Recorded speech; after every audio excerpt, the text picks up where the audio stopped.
Assalamu alaikum. Barkanku da dawowa. A yau za mu yi magana akan yadda mutum zai iya amfani da canva akan wayar shi ta hannu. Idan ka je Play Store ko App Store kai downloading canva ɗinka akan wayarka, ka shiga kai signing in zai kawo ka a nan ne home ɗin canva ɗin. Daga nan saman muna da kun gashi muna da for you, nan shine for you ɗin inda muke template ɗin da ya kawo maka wanda za ka yi amfani da su. Ga su nan kawai misali ne na template daban-daban. Idan ka zo nan social media su kuma template ne da suka hada da social media. Ka zo video template ne da suka hada abin da ya shafi video, ga shi presentation, ga document, ga whiteboard, ga website, ga more kuma wasu tsarin template ne. Kun ga muna da infographics, photo collage, desktop wallpapers, ga su nan dai template daban-daban. Ya danganta da abin da kake so kai.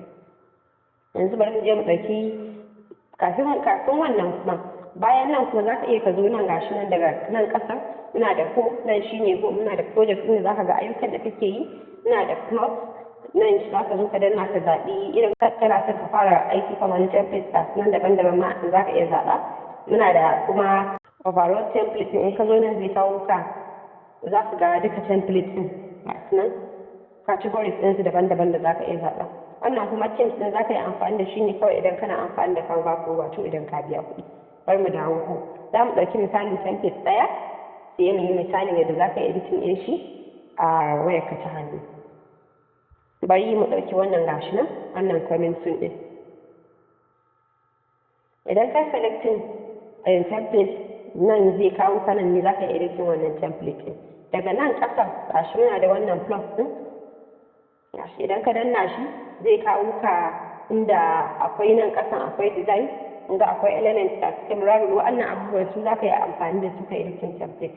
Wannan design ɗin shi ya haɗa da inda template suke, maybe kana son ka canza template a su ne design. Element kuma abubuwa ne wanda za ka iya ƙarawa kan template ɗinka. Ga su nan kuma kun gan ga su nan kala daban-daban. Kyamararin kuma hotunan kan da cikin wayarka wanda misali maybe kana son ka kawo su ka yi amfani da su a cikin canva. Branding kuma shi ma wannan sai idan mutum na amfani da canva ko zai yi amfani da shi.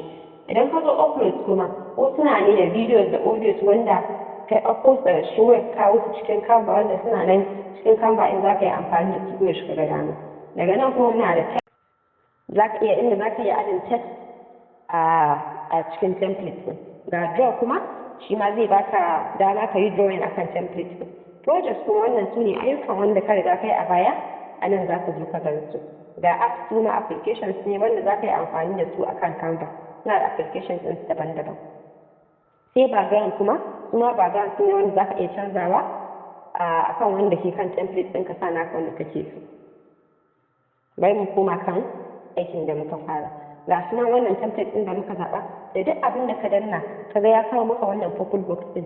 To duk wani editing da za ka yi duk wani aiki da za ka yi akan wannan abin da ke cikin purple box ɗin kenan. Kun ga shi nan wanda muka zaɓa tun da rubutu ne, kun ga shi muna da edit wato ka canza rubutun da ke wurin ka ƙara ko kuma ka canza kun ga shi nan.